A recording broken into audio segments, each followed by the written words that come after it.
Deus ainda tem mais uma porção da palavra dele para repartir conosco aqui. Obrigado, pastor Marcelo, pelo convite de estar aqui conosco, com a igreja, nessa noite. E eu gostaria de ler com vocês um texto da Bíblia que se encontra no livro de Tiago, capítulo 1. Tá? Então, nós vamos meditar em Tiago, capítulo 1, versículos de 2 a 8. Eu vou fazer essa leitura e os irmãos acompanham comigo aqui, tá? Tiago, capítulo 1, versículos de 2 até o número 8. Amém? Encontraram aí? Vai ser projetado aqui, vocês também conseguem ler, né? Se você não tiver com a Bíblia aí, aqui você já consegue ler conosco também. Então vamos ler, a palavra de Deus. Diz assim: meus irmãos, tende por motivo de toda alegria o passardes por várias provações, sabendo que a aprovação da vossa fé, uma vez confirmada, produz perseverança. Ora, a perseverança deve ter ação completa, para que sejais perfeitos e íntegros, em nada deficientes. Se, porém, algum de vós necessita de sabedoria, peça a Deus, que a todos dá liberalmente, e nada lhes impropera, e ser-lhe-á concedida. Peça, porém, com fé, em nada duvidando, pois o que duvida é semelhante à onda do mar, impelida e agitada pelo vento. Não supõe este homem que alcançará do Senhor alguma coisa. Homem de ânimo dobre, inconstante em todos os seus caminhos. Amém. Que Deus abençoe a leitura da sua palavra.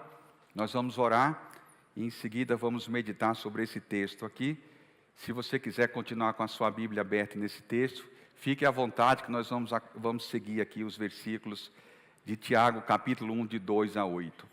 Pai querido, nós te pedimos que o Senhor abençoe a entrega e a recepção da tua palavra, Senhor. Que nada venha impedir o agir do Senhor, o mover do Senhor, a tua transformação, a graça maravilhosa do Senhor que se manifesta neste dia sobre as nossas vidas.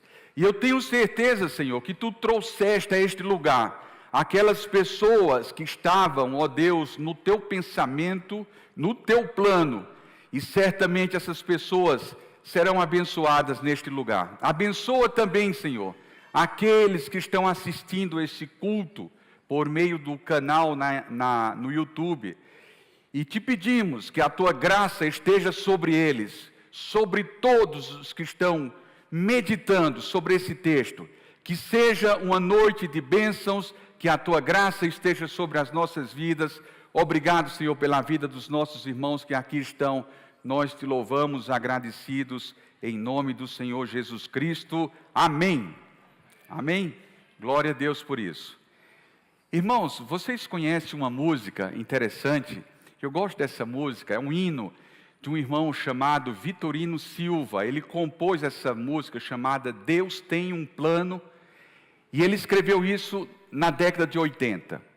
A música diz o seguinte, a primeira estrofe: Deus tem um plano em cada criatura, aos astros ele dá os céus, a cada rio ele dá um leito, e um caminho para mim traçou. Que coisa fantástica! Você sabia que Deus traçou um caminho para a sua vida? E o salmista, ele dá tanta ênfase a isso no Salmo 139, que ele chega a dizer: Senhor, os teus olhos me viram a substância ainda informe, lá no ventre da mãe. E no teu livro foram escritos todos os meus dias, cada um escrito e determinado, quanto nenhum deles ainda tinha existido. Que coisa fantástica!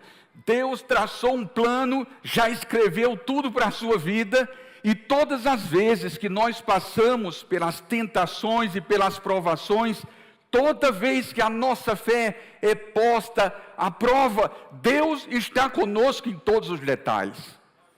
Quando as pessoas perguntavam a Lutero: Lutero, o que é que você faz na hora da tribulação? Qual é o seu comportamento na hora da angústia? Na hora da dor, quando você está parado lá e não consegue fazer absolutamente nada? Lutero dizia assim: eu canto o Salmo 46. Porque mesmo que as águas tumultuem e espumejem, e os montes se abravem nos seios dos mares, Deus continuará sendo o meu refúgio e a minha fortaleza. Deus nunca vai mudar, irmãos. Nós é que mudamos. E como isso é interessante. Agora, como entender os planos e a grandeza de Deus? O profeta Isaías, quando Deus falava com ele, disse assim: eu sei os planos que eu tenho a respeito de vós. Planos de paz, para vos dar um futuro. Ele disse desse jeito: para vos dar um futuro. Deus sabe os planos que tem a nosso respeito. Quando Vitorino Silva escreveu essa música, ele disse: para cada ser humano, Deus tem um plano, e esse plano é muito determinado. E o que eu queria compartilhar com os irmãos hoje, irmão, é que a nossa fé muitas vezes é provada. E quando você passa por uma provação, não significa que o crente está em pecado. Porque é interessante, a palavra tentação e provação na Bíblia vem da mesma raiz, é uma palavra chamada peirasmos. E é interessante que Tiago diz: Deus não nos tenta. Nós somos tentados pela nossa cobiça. Nós somos tentados por causa de inveja. Nós somos tentados por causa da nossa cobiça.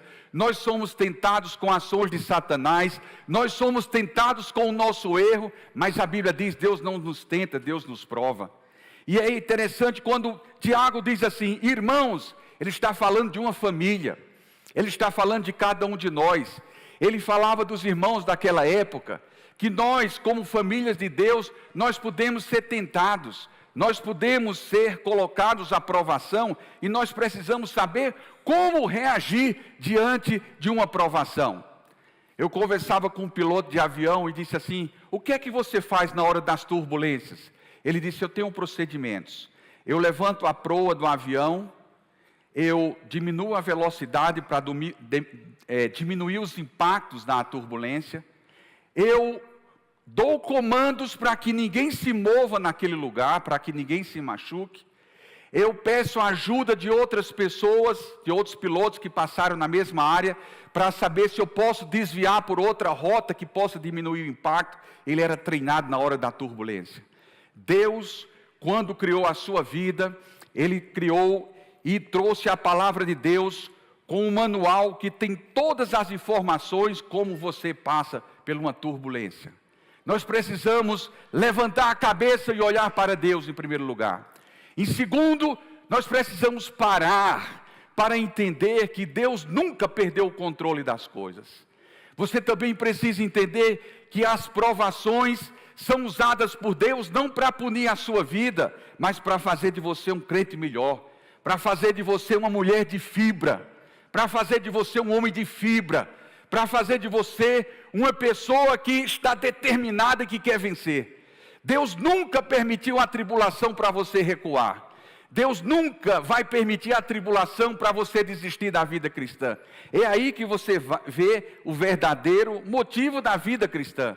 E muitas vezes parece um contrassenso quando Tiago começa dizendo assim: tende por motivo de toda alegria o passardes por várias tribulações ou várias provações. Quem é que vai orar a Deus pedindo provação? Ninguém. Mas às vezes a gente não entende. Uma vez Billy Graham estava pregando e disse assim: nunca entendemos 100% dos planos de Deus. Como é que Ele faz uma vaca preta comer grama verde e dar leite branco? Ninguém consegue explicar as coisas de Deus. Então Deus tem os motivos, tem as razões para trabalhar na sua vida e no seu coração, de tal maneira que Ele está aprimorando a sua vida. E a grande lição que aprendemos com a palavra de Deus é que as provações têm um limite. Elas não são iguais para todos, mas elas têm um limite. Deus sabe até quanto você pode suportar. Se você estivesse falando aqui na linguagem de Adoniran Barbosa, que cantava na música popular, que Deus dá um frio conforme o cobertor, o apóstolo Paulo deixou bem claro, quando disse assim, que Deus nos dará em cada provação o escape e a força para que possamos suportar as provações. Então Deus está conosco também nas provações. Que coisa interessante, Ele é o Deus das grandes coisas, Ele é o Deus dos astros, Ele é o Deus dos milagres, mas Ele é o Deus dos mínimos detalhes para cuidar da sua vida.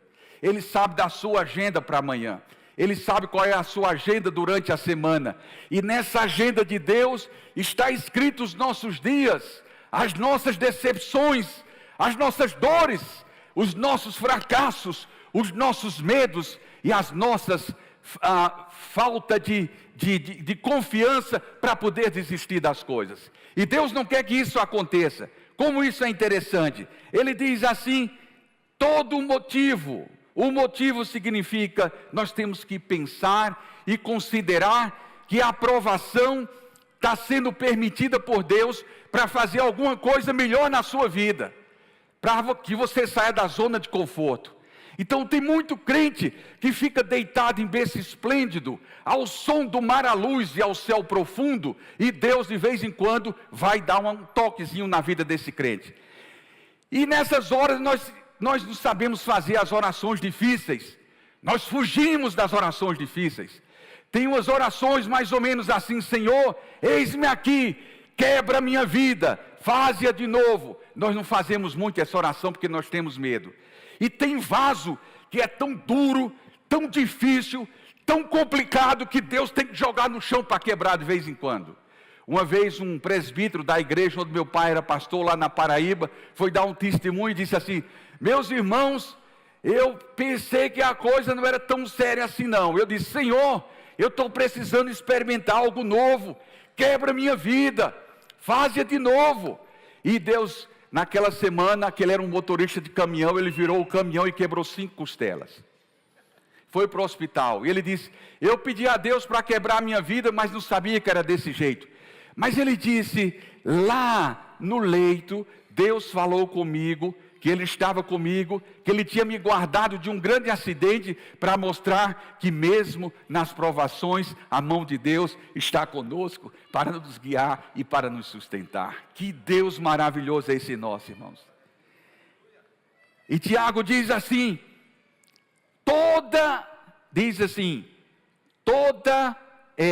no versículo de número 2, né? O motivo de toda alegria, completa, inteira. A alegria, irmãos, aqui é mais do que um sentimento, é uma manifestação do Espírito Santo na nossa vida. Vocês se lembram do fruto do Espírito? Começa, 2 na letra A, só vamos revisar 2 hoje. O primeiro é amor, o segundo é alegria. Então a alegria, irmãos, faz parte da manifestação do Espírito de Deus na nossa vida. Porque ninguém vai ficar contente por passar por uma provação. Mas as lições aprendidas no meio das provações são muito importantes para nós. Escute só esse versículo aqui no Salmo 119, o versículo 67, o salmista diz, antes de ser afligido eu andava errado, mas agora guardo a tua palavra no meu coração. Então, no meio das provações, a palavra de Deus nos traz cura, traz mudança de rumo, traz novas expectativas, traz novas experiências. Tanto é que Paulo diz em Romanos, nos gloriemos nas tribulações, porque as tribulações produzem perseverança, e a perseverança produz esperança e experiência, e a experiência vai nos levar à esperança em Deus. Veja que coisa interessante. Então, a tribulação nos ajuda a mudar o rumo. Se você estiver errado, Deus de vez em quando vai dizer, eu quero que você vá para o rumo certo. E pode ser que os ciclos da vida, as tribulações, possam nos afetar. Mas isso não é o fim. Porque no início do século 20, surgiu um ditado que dizia assim, um pássaro com as asas quebradas, ou pelo menos uma asa quebrada, nunca mais voará alto. Isso diante de Deus não é verdade. Se você lembrar de Abraão, a gente só lembra as coisas boas de Abraão, né? Mas teve as coisas ruins também, que ele mentia muito para passar bem. E quando ele mentia muito para passar bem, Deus olhou e tratou Abraão na provação. E fez dele um grande campeão, o pai das nações. Um homem a quem Deus chamou de amigo e saiu da galeria das asas quebradas e passou para a galeria dos heróis da fé. Deus também tocou a vida de Jacó, que era um trapaceiro, que estava na galeria das asas quebradas, da mentira, diante de Deus que não vale absolutamente nada. E quando Deus tocou Jacó, fez dele um campeão e transformou no pai das 12 tribos de Israel. Ele também saiu da galeria das asas quebradas e foi para a galeria dos heróis da fé. Mas se você acha isso pouco, tem coisas mais impressionantes na Bíblia. Deus tocou uma mulher que vivia no baixo meretrício de Jericó, chamada Raabe. Raabe não tinha nada diante dos homens para apresentar, porque naquela época, vocês se lembram, que uma mulher se fosse flagrada em adultério, seria apedrejada. Jesus encontrou isso, vocês lembram disso? Mas naquela época lá atrás também era a mesma coisa. Mas Deus abençoou a vida de Raabe, tirou ela da galeria das asas quebradas e levou Raabe para a galeria dos heróis da fé. Para Deus tudo isso é pequeno, tudo isso é pouco, só basta a nossa atitude. E eu quero dizer para vocês hoje que nós somos muito bons em julgar o tamanho do pecado das pessoas. Nós somos muito competentes para dizer que a pessoa errou muito, que o pecado é grande, que é extraordinário e que a gente quer valorizar o erro das pessoas. E eu quero dizer para vocês hoje que Deus nunca mede o tamanho do seu pecado. Deus mede o tamanho do seu arrependimento para levar você da galeria das asas quebradas até a galeria dos heróis da fé. É assim que Deus faz na nossa vida.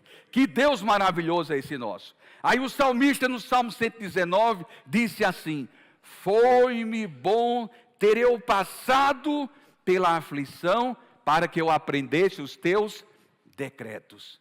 Irmãos, sabe o que é bom na aflição e na tribulação? As lições aprendidas, o ensino. Isso me faz lembrar o grande escritor brasileiro, Augusto Cury, que ele disse assim: se você é inteligente, aprenda com os seus próprios erros. Se você quer ser sábio, aprenda com os erros dos outros. Então a gente já sabe, se você vê alguém que comete determinadas coisas, seja sábio, se aproxime de Deus e não cometa os mesmos erros, os mesmos problemas. E é assim que nós precisamos caminhar na vida cristã, que vale a pena, aprendendo que Deus está conosco em cada situação. O apóstolo Paulo, quando estava preso lá em Roma, escreve algumas cartas, uma delas foi para a igreja em Filipos. E ele estava lá falando sobre a alegria.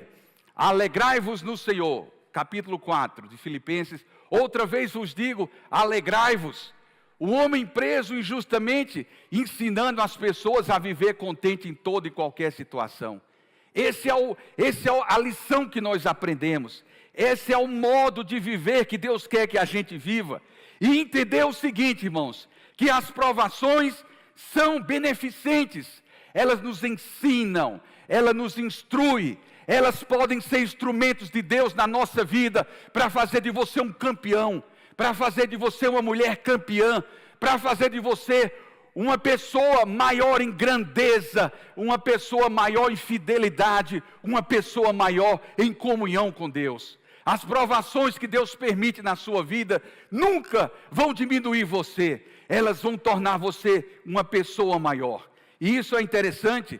Uma vez disse um certo pregador que todas as vezes que Deus permitir que você ande em estradas pedregosas, Ele vai lhe dar os sapatos adequados. Deus nunca vai lhe deixar só de qualquer maneira. Ele vai lhe dar a saída.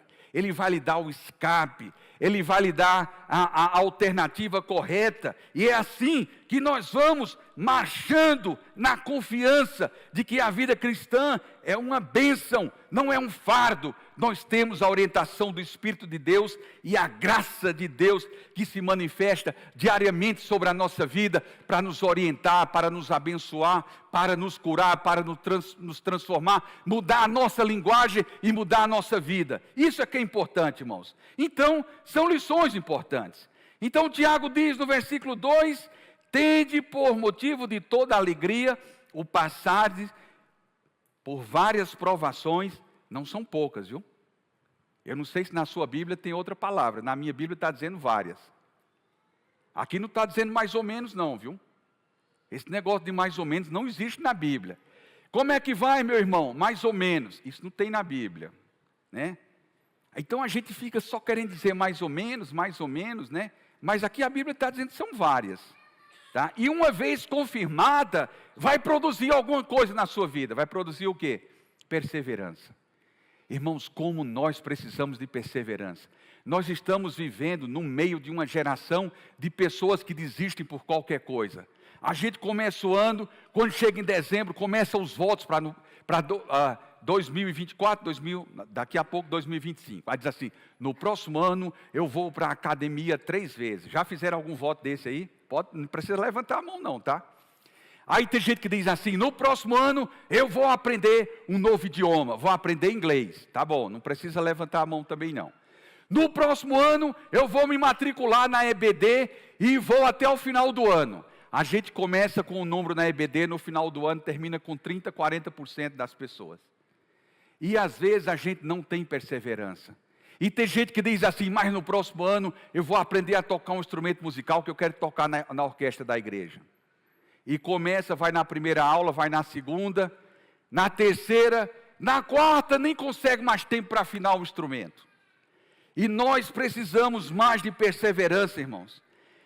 A perseverança é o resultado de uma fé aprovada, de uma consistência, de um trabalho que tem começo, meio e fim, né? Rui Barbosa dizia assim, começar é para todos, continuar para alguns e concluir só para os heróis. Então nós precisamos ir até o final, nós precisamos continuar.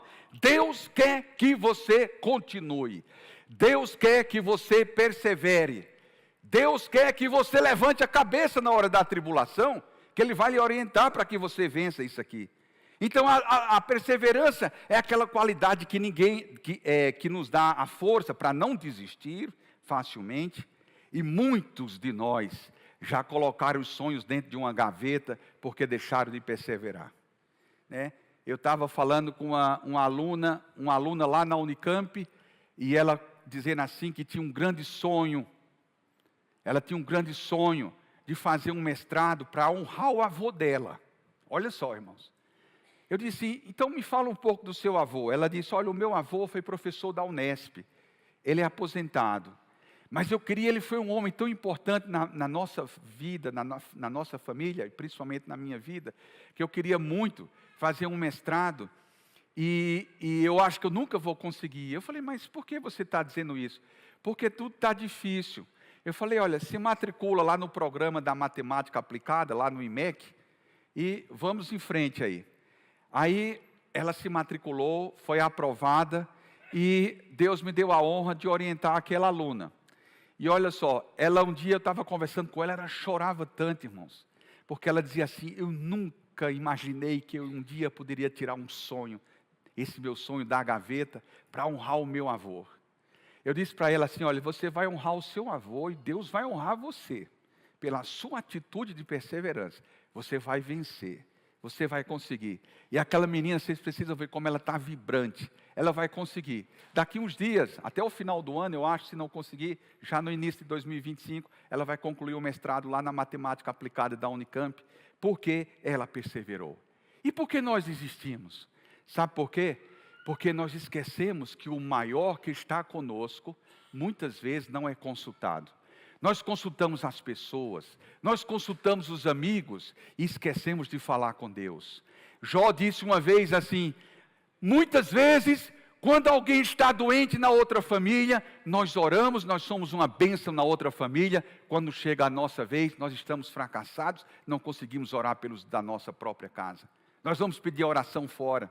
Nós queremos fazer coisas diferentes.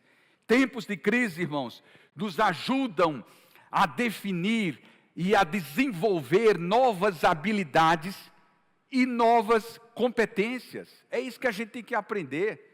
Nos tempos difíceis, Deus quer forjar o nosso caráter, Deus quer transformar, Deus quer nos abençoar para que a gente aprenda coisas novas, para que a gente reaja, para que a gente levante a cabeça. Não podemos ficar na estrada sentado, lambendo as feridas. Nós temos que levantar a cabeça e ir para frente, porque Deus vai à frente conosco, né? Então, o profeta Isaías, quando se refere a Deus, no final do capítulo 40, ele disse assim: vocês precisam conhecer um Deus como o nosso, aquele Deus que tem força, que faz do cansado forte e multiplica as forças daquele que não tem nenhum vigor. Aí eles dizem para os jovens correm e se cansam, mas aqueles que esperam no Senhor renovarão as suas forças, subirão com asas como águias, caminharão e não se cansarão, e correrão e não se fatigarão, porque a presença de Deus está conosco. Vocês se lembram quando Moisés enfrentava as piores dificuldades no Egito? Moisés era melancólico. Se você sabe o que é um melancólico, se não sabe, pergunte a um psicólogo essa semana que vai dizer. O melancólico, toda vez que você vai conversar com ele, ele abre o baú e começa a falar das coisas de 1900 e antigamente, todas. Aí chegava Moisés na frente de Deus: e agora, Senhor? Eu vim para aqui para levar o povo para a terra prometida. Está todo mundo reclamando aqui, dizendo que se a gente ficasse no Egito era melhor, pelo menos tinha cemitério para enterrar todo mundo aqui. E Deus dizia para Moisés: diga aos filhos de Israel que marchem, né? O exército é bonito quando está marchando, quando está sentado não fica bonito. Mas um exército marchando, desfilando, tudo certinho. Quem foi militar aqui, levante a mão. Tem alguns militares aqui, né? É muito bonito o exército marchando. Deus dizia para Moisés: diga aos filhos de Israel que marchem. E numa oração, Moisés disse assim para Deus: Senhor, se a tua presença não for comigo, não me faça nem sair desse lugar. E Deus abençoava Moisés, e Moisés ia em frente. E de vez em quando, mais outro problema. Aí Moisés ia chorar diante de Deus: Senhor, agora estão fazendo uns bezerros de ouro aqui. Estão atrapalhando tudo. O que é que eu faço? Agora. E Deus dava o comando para Moisés. E teve um dia que Moisés foi muito corajoso, deixou de ser, parece que deixou até de ser melancólico, não, foi quando ele ganhou coragem na motivação, e disse: Senhor, tu perdoas o pecado desse povo todo, ou então risca o meu nome do livro da vida. Que coragem, irmãos, porque ele passava pelas tribulações. Mas é interessante ver que aquele que passou pela tribulação, a experiência tão grande, na conversa, na sarça ardente, no último capítulo de Deuteronômio, que fala da morte de Moisés, e disse: não houve em Israel um profeta semelhante a Moisés, um homem com Deus, com quem Deus tenha falado cara a cara. Que experiência é essa?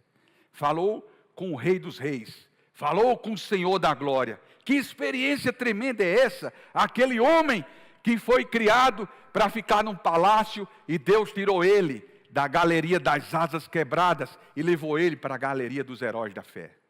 E a Bíblia diz, o escritor aos Hebreus diz: pela fé ele deixou de ser chamado filho da filha de Faraó, para sofrer com o povo de Deus no deserto, sabendo que ele tinha um galardão maior, muito maior do que o palácio, para receber de Deus. Isso é a certeza da fé, isso é a convicção, isso é a perseverança. Os tempos de crise desenvolvem habilidades, desenvolvem em nós a coragem. O poder de Deus se aperfeiçoa nas nossas fraquezas, porque Deus não enche um vaso cheio do ego. Deus não enche um vaso que está cheio de outras coisas. Deus não enche um vaso autossuficiente. Deus quer encher quando estamos vazios, quando estamos sem nada, quando estamos sem expectativas. Foi o que Paulo disse: agora eu aprendi, quando ele foi até o terceiro céu e voltou, que o poder de Deus só se aperfeiçoa na fraqueza. É a medida certa. Vocês lembram no livro de Juízes, aquele grande episódio lá, que Deus usa um dos grandes homens, né? E lá no livro de Juízes, para Gideão, para batalhar contra os midianitas. Quantas pessoas tinha antes? 132 mil do outro lado. Do lado de cá, tinha 32 mil. Aproximadamente umas 4 pessoas para 1. Aí Gideão dizia: Senhor, não dá, né? Lutar com 4, cada um aqui é difícil. Aí Deus disse assim: mas Gideão, o que é isso? Você precisa de mais coragem. Tem gente demais aí. Vamos diminuir. Vamos diminuir, porque tem gente aqui que não está ajudando, está atrapalhando. Então vamos fazer logo um teste. De 32 mil ficaram 300. Se a proporção de 4 para 1 estava ruim, calcule agora de 450 para 1. O que é que você acha? Isso para mostrar, sabe o quê? Que muitas vezes nós precisamos entender que na hora da tribulação, quem dá o escape e a vitória é o Senhor. Não vem da sua força, não vem do seu braço. Como o salmista disse, uns confiam em carros, outros confiam em cavalos, mas nós, porém, nos gloriaremos em o nome do Senhor, o nosso Deus. Ele é a sua sombra, Ele é a sua direita, Ele é o Deus que te sustenta e que te levanta. E nesta noite, levante-se de onde você está e entregue a sua vida, se aproxime do Senhor, porque Ele quer tirar você dessa tribulação, Ele quer tocar você nessa noite, e isso Ele vai fazer com o seu poder, com o seu braço forte. Irmãos, eu me lembro que eu li um livro do Dr. John Haggai, fundador do Instituto Haggai, o livro que ele tem, que foi traduzido para o português, que diz: cuidado com o que você chama de impossível. Ele dá lá, são uns 10 capítulos, cada capítulo com uma coisa impossível. Um deles, por exemplo, uma mulher que tinha 4 filhos, estava fazendo um programa de doutorado nos Estados Unidos, e ela se separou do marido. E ela disse: eu vou agora desistir de tudo, do meu doutorado, do meu futuro, do meu sonho, porque eu preciso agora trabalhar para sustentar 4 filhos. E a igreja orou, a igreja se mobilizou, os irmãos ajudaram, os irmãos oraram, e Deus foi abrindo as portas, e aquela mulher terminou o doutorado. E ele mostrou assim: está vendo, uma coisa que era impossível para aquela mulher, se transformou real, porque ela venceu uma tribulação, ela foi perseverante. Daí outro capítulo ele diz assim: o homem comerciante perdeu tudo, 65 anos, a loja dele incendiou, ele perdeu tudo. E o Dr. John Haggai faz uma pergunta: você começaria tudo de novo aos 65 anos? Fica aquele suspense, e ele mesmo responde: aquele homem recomeçou a vida e se transformou nos últimos anos da vida dele muito mais próspero do que os anos anteriores. Que Deus maravilhoso é esse nosso, irmãos. Quem pode comparar isso? A perseverança produz experiência, né? E a experiência vai produzir esperança. E olha o que a palavra diz assim: a perseverança deve ter ação completa para que sejais perfeitos e íntegros. Irmãos, o perfeito aqui a gente tem que ter um cuidado, porque no original aqui é exatamente aquele texto de Efésios 4:13. Até que todos cheguemos à unidade da fé, do pleno conhecimento do Filho de Deus, à perfeita varonilidade, à medida da estatura, da plenitude de Cristo. Estamos crescendo, aprendendo. Agora, irmãos, presta atenção que a Bíblia diz aqui. Você já viu que depois que você passa pela tribulação, que você é perseverante, olha o que a Bíblia diz, que Deus vai produzir em você uma pessoa íntegra. Eita, que coisa interessante, irmãos. Você não precisa mentir para passar bem. Você não precisa enganar para passar bem, tá? Você não precisa mentir no seu imposto de renda para diminuir o pagamento. Não, porque você tem um Deus grande que está com você, tá? Eu me lembro uma vez, Davi, meu filho, era menor, tinha uns 5 anos, eu passei no sinal vermelho, ele disse assim: olhe, disse para mim: eu vou dizer à sua mãe que você passou no sinal vermelho. Vou dizer à sua mãe que você passou no sinal vermelho. Irmãos, eu aprendi aquele momento como uma lição que eu tinha que ensinar aos meus filhos. Não fazer mais isso. Não fazer caminhos curtos para deixar de ir pelo correto. Porque eles estão vendo ali, tá? Eles estão vendo. E o que eu posso deixar para eles é um legado de coisas importantes. Eu quero que eles vejam que eu faço certo, que eu não estou mentindo, que eu vou fazer a coisa certa, que eu não vou enganar um guarda de trânsito para não receber uma multa. Não vou fazer isso. Que eu não vou mentir no imposto de renda para pagar menos imposto. Sabe por quê? Quando você é aprovado por Deus, essa aprovação faz de você uma pessoa diferente. E aqui o que a palavra diz é que nós sejamos perfeitos e íntegros, em nada deficientes. Nós erramos, mas Deus não exige que você seja perfeito em tudo. Deus exige de nós que sejamos íntegros. Isso é importante. E mais, integridade, irmãos, é um caso raro nos dias de hoje. Porque tudo agora, hoje, você mente e mente mais 10 vezes, né? Tadeu que gosta de dizer isso, que a pessoa que mente uma vez, mente mais 10 vezes para sustentar a primeira mentira. E transformar a mentira numa verdade. Que coisa é essa? Não existe isso. Irmãos, escutem isso. Se você tiver que gravar alguma coisa dessa mensagem de hoje à noite, grave isso. A integridade é uma arma espiritual muito importante na guerra espiritual. Se você ler, por exemplo, no capítulo 1 de Jó, quando Deus olha para Satanás e disse assim: Satanás, tens visto o meu servo Jó, homem justo, íntegro, temente a Deus e que se desvia do mal? Que relatório melhor você acha que Deus poderia dar para Satanás? Se Deus tivesse que dar um relatório seu hoje para Satanás, quais seriam as palavras que Deus diria para Satanás? Porque Satanás vê. Mas assim, como diz a palavra, o apóstolo Paulo diz assim: antes santificai a Cristo no vosso viver, para que estejais preparados para dizer a qualquer um qual é a esperança da glória que existe em vós. Qual é a esperança que existe em você? Qual é a certeza que está dentro de você? Qual é a confiança que você vai falar? Nós precisamos ter essa confiança. Nós precisamos dizer com essa certeza: Deus quer fazer de nós pessoas íntegras, né? E isso é importante. É isso que Deus quer fazer. Então, a tribulação, quando vier, não fique preocupado tanto. Você tem que se acalmar. E como o salmista diz: aquietai-vos, que eu sou Deus. Ele disse ao salmista: serei exaltado entre as nações, serei exaltado em toda a terra. É aí que nós precisamos de procurar a sombra do Altíssimo. Billy Graham dizia assim: o sol é para todos, mas a sombra do Altíssimo é só para aqueles que decidiram habitar na sombra do Onipotente. Nesta noite, a palavra de Deus ao seu coração é que você se aproxime da sombra do Onipotente e você vai encontrar refúgio, e Deus vai fazer de você um homem de fibra, uma mulher de fibra. Você vai superar a tribulação, você vai vencer, porque o Senhor está com você. O Senhor está com você, Ele vela por você e Ele tem interesse em fazer isso.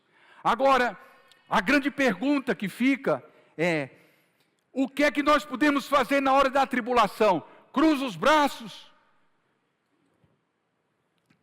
1000 perguntas vão acontecer. Tiago responde. O versículo de número 5 diz assim: olha, se algum de vós necessita de sabedoria, o que é que faz? Peça a quem? A Deus, que dá a quantas pessoas? A todos dá liberalmente, sem limite.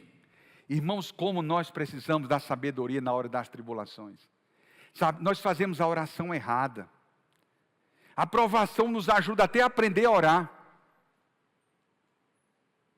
E a Bíblia diz no livro de Romanos que nós não sabemos nem orar. E o Espírito Santo intercede por nós com gemidos inexprimíveis, para que a gente aprenda a orar. E a hora na tribulação a gente fica orando errado. Começa com as orações mais ou menos assim. Senhor, por que eu? Por que eu, Senhor? Não podia ser aqueles outros irmãos ali, do outro lado, ou da outra igreja? Está errado isso, irmãos. Deus quer nos treinar para dizer, Senhor, para que essa provação? O que é que o Senhor está trabalhando no meu coração com essa provação? E sabe, irmãos, quando a gente usa sabedoria, Deus tira a gente mais rápido. Quando a gente quer usar a nossa sabedoria, a gente fica rodando e não resolve absolutamente nada. Então a gente fica perguntando, por que eu, Senhor? Por que minha vida? Por que meu filho? Por que meu marido? O meu pai? Eu disse para vocês aqui uma vez, ele disse assim, ele orava a Deus e pediu a Deus para, quando levasse ele, que nunca fosse de um câncer. Olha só, e meu pai morreu de um câncer no pulmão, sem ser fumante. Sem ser fumante. O médico dizia, eu não entendo isso, tá? E nos últimos dias de vida dele, eu estava com ele no hospital, ele fez uma oração. Ele não conseguia se sentar. Ele disse assim, Stanley, me ajude aqui, eu quero ficar de joelho. Eu falei, não, papai, faça a oração deitado mesmo. Ele, não, eu quero de joelhos. Eu chamei uma pessoa lá, um enfermeiro, disse, me ajuda aqui a sentar, deixa ele de joelho, ele quer orar de joelhos. Ele orou de joelhos. E na oração, ele disse assim, Senhor, quem sou eu para dizer ao Senhor como deve fazer a minha vida? E ele citou um texto lá em Romanos capítulo 9, e disse assim, quem és tu, ó caco, para dizeres ao oleiro, por que me fizeste assim? Eu te pedi, Senhor, muitas vezes, para que o Senhor não me levasse de um câncer. Mas eu quero te pedir perdão agora, Senhor. E ele pediu perdão a Deus, no outro dia Deus levou ele. Temos que aprender a fazer as orações certas, falta sabedoria. Senhor, nos dá sabedoria para lidar com a aprovação. Nos dá, Senhor, sabedoria. Às vezes a gente fica querendo resolver a vida de todo mundo e ainda quer ser juiz do próximo. Senhor, abençoa essa minha esposa. Tem misericórdia dela, é muito difícil. A mulher quer mudar a vida. Muda a vida do marido. Muda a vida do meu filho. Muda a vida da minha filha. A gente quer mudar a vida de todo mundo e não quer que Deus mude a nossa. A oração está errada. Está faltando sabedoria. Talvez a oração certa seja assim, Senhor, o que é que tu precisas mudar na minha vida para que essas pessoas enxerguem uma mudança em mim e através dessa mudança eu vou ver mudanças em outras pessoas, né? Que a gente sempre faz assim, Senhor, muda fulano. Aí Deus diz assim, espera aí, eu mudo você e depois que eu mudar você, aí eu mudo através dessa transformação, eu mudo a vida das outras pessoas. Mas nós queremos ser juiz de próximo e pedir a Deus que mude a vida de todo mundo e a gente falta sabedoria. Por isso que Tiago diz, está faltando sabedoria na hora da tribulação? Porque a gente só lê esse versículo isolado. Se alguém precisa de sabedoria, peça a Deus, está certo. Mas aqui ele estava falando de tribulação e dizendo, olha, você está aqui, está querendo sabedoria para sair daqui? Peça a Deus, Ele vai lhe dar sabedoria. Deus vai nos dar, tá? Deus nos promete sabedoria em tais momentos. E outra coisa, Deus dá liberalmente, ou seja, sem limite. E uma coisa, e Ele pede só uma coisa, tá vendo? Se você for pedir sabedoria hoje a Deus, vamos já orar, tá? Nós vamos pedir sabedoria a Deus. Ele só pede uma coisa, que você peça e não duvide, tá? Não duvide. Ele está dizendo aqui, ó, olha, versículo 5. Se algum, porém algum, de vós necessita de sabedoria, peça a Deus, que a todos dá liberalmente, e nada lhes impropera, e lhes será concedida. Aí diz mais assim, ó, peça, porém, com fé, em nada duvidando, pois o que duvida é semelhante à onda do mar. Gente, eu vim lá da Paraíba, tem muita praia lá, né? Então já fui muito passear na praia, nas ondas do mar. Vocês já viram o que é que acontece com a onda do mar? Ela vem e ela volta. Se o mar encher, ela vem e ela volta. Ela nunca fica parada o tempo todo, porque é um mar, não é um rio, não é um lago. O lago, a água é calma. Num rio, pode ser um rio mais calmo. Mas no mar não, a onda vem, a onda volta. Olha o que Tiago está dizendo, cuidado. Você, se for pedir sabedoria a Deus, peça com fé. Porque se você não pedir com fé, você vai ser semelhante à água do mar, vai e volta. Uma hora eu creio, outra hora não creio. Será que Deus ouviu minha oração? Será que vai dar certo? Será que Deus vai me tirar dessa tribulação? A gente começa a fazer um monte de perguntas questionando Deus. Ele chama esse aqui de homem de ânimo dobre. É aquele que muda de opinião de vez em quando. Ah, Deus está me abençoando, agora Deus não está me abençoando. Deus que está me abençoando, Deus não está me abençoando. Deus nunca vai mudar. Eu me lembro de uma história que eu li de Charles Spurgeon, um pregador britânico. Uma vez ele estava pregando numa região de fazenda na Inglaterra, e ele passou numa grande fazenda, tinha um catavento enorme com a flecha escrita, Deus é amor. Aí ele achou curioso que o vento batia, que ele ficava girando, Deus é amor, bem rápido, né, com o vento forte. Ele parou e disse, eu vou perguntar ao fazendeiro o que é que ele quer dizer com aquilo ali. E ele se aproximou, perguntou ao fazendeiro, olha, achei curioso, você colocou naquela flecha, Deus é amor, você quer dizer que Deus está girando, o amor dele pode abençoar, pode não abençoar, pode me alcançar, pode não alcançar? O fazendeiro disse, não, muito pelo contrário, eu estou dizendo o seguinte, não importa onde está a sua vida, onde você estiver, o amor de Deus vai te procurar para te alcançar e para te abençoar. Foi isso que ele quis dizer com aquilo. E nesta noite, nós podemos dizer a mesma coisa, que Ele vai nos abençoar, Ele está conosco, Ele vai ouvir as nossas dores, as nossas dificuldades, e é possível que a gente peça a Deus com fé. Aliás, tem que ser com fé, é uma coisa importante, né? Por exemplo, a Bíblia diz em Hebreus 11:6, ora, sem fé é impossível o quê? Agradar a quem? A Deus. Então tem que ter fé, tá? Deus, tem gente que diz assim, mas fica medindo fé, né? Mas você não tem fé para levantar uma pessoa morta, para orar, para curar uma pessoa doente, tá? A gente fica fazendo essas ideias, né? Essas conjecturas, para pensar assim, tem fé, não tem fé. Satanás é muito bom para começar a jogar setas na sua mente. Então, você precisa ter fé para agradar a Deus, saber que Ele está no controle de todas as coisas. Os problemas nos afligem e precisamos da força de Deus para perseverar. E a Bíblia diz, Tiago diz no capítulo 1, versículo 12, bem-aventurado o homem que suporta com perseverança a provação, porque depois de ter sido aprovado, receberá a coroa da vida, a qual o Senhor prometeu aos que o amam. Então, Ele está fazendo uma promessa para nós, a coroa da vida. Há um prêmio, mas esse prêmio é dado para aqueles que perseveram. Há uma coroa que está sendo reservada para aqueles que foram aprovados, que teve a fé aprovada. Não é para todos, mas aqueles que foram aprovados, aqueles que estão em Cristo. E eu queria dizer para vocês, hoje à noite, eu já estou caminhando para o encerramento da palavra, vamos orar em seguida. Como é que nós, como Igreja de Cristo, podemos ajudar pessoas que estão passando uma provação? Talvez você saiba de alguém hoje que está passando uma grande provação e você gostaria de orar por essa pessoa.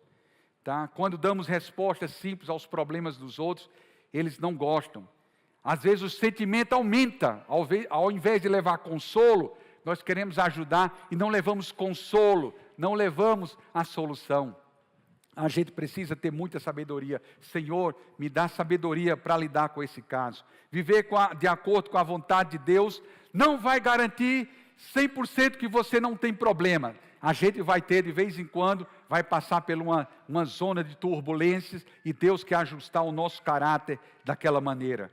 Então Jó dizia assim, devíamos ouvir o conselho, escutem com atenção o que eu digo, essa é a minha consolação. Jó só queria alguém para escutá-lo, nada mais. Ele não queria palavras bonitas, ele não queria presentes, Jó só queria que alguém parasse para escutá-lo. Você poderia abençoar alguém essa semana parando para escutar alguém que está precisando falar?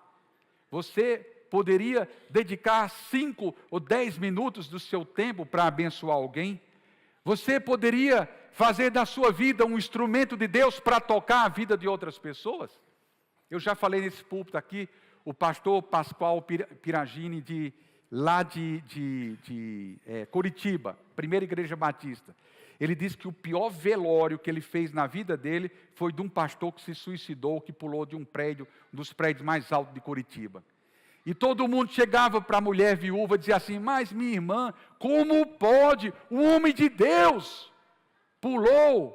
O que é que ele estava pensando? A mulher não conseguia dizer absolutamente nada, fragilizada. Um perguntava, o outro perguntava. E ele chegou lá, só abraçou. E deu um abraço de Deus para aquela mulher. E disse assim: olha, o Senhor te abençoe. O Senhor te guarde nesse momento e te faça superar essa dificuldade. Falou só isso. E as pessoas ficavam procurando. Depois de alguns dias, aquela mulher procurou o pastor e disse assim: pastor, a sua palavra naquele dia representou um abraço de Deus para mim. Eu senti o amor de Deus no seu abraço. Eu senti a paz do Senhor do Senhor na minha vida, através do seu abraço. Isso foi muito importante. Então, aquilo fez uma diferença muito grande. E muitas vezes nós queremos dizer todo tipo de palavras. E as pessoas muitas vezes não querem respostas, não querem respostas das nossas teologias brilhantes. Elas precisam de um abraço de Deus. E você pode ser um instrumento de Deus para curar a vida de uma pessoa. E a Bíblia diz no livro de Provérbios: os comentários de algumas pessoas ferem, mas as palavras dos sábios trazem cura. É isso que Deus quer fazer através da sua vida. E talvez, se você entrou aqui hoje à noite e está passando por uma aprovação, a aprovação não é o fim. A aprovação faz parte do treinamento. Como disse Vitorino Silva, e Deus tem um plano, ele disse assim: um caminho para mim traçou. Ele traçou o seu caminho. Ele traçou o plano do seu caminho. Ele traçou o plano da sua vitória. Ele traçou o caminho melhor para você. E Ele vai abençoar a sua vida.